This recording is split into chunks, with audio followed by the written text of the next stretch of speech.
news మళ్ళీ నోట్ల రద్దు మార్చక తప్పది మీరు దాసుకున్న పద్దు ప్రతిపక్షం లీడర్లే అంటున్నారు కుద్దు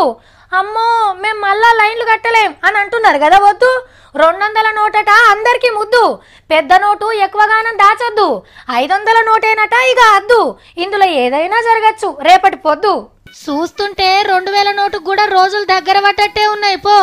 6 నెలలు అయిందట పెద్ద నోట్లు అచ్చువసుడు ఆపేసి అరే 2000 నోట్లను ఉంచుతారా మళ్ళా రద్దు చేస్తారా పబ్లిక్ అంతా పరిశాన్ అవుతుర్రు ఏదో ఒకటి చెప్పుర్రి అని కుద్దు పార్లమెంట్ లా సెంటర్ పైసల మంత్రినే అడిగినరు కొందరు ఎంపీలు కానీ అరుణ్ జైట్లీ సారు ఊ అనలే క్లారిటీ ఇస్తాడనుకుంటే ఇంకింత కన్ఫ్యూజన్ లో పడేసినట్టే అయింది కానీ 2000 నోట్లయితే మార్కెట్లో కనబడతలేవు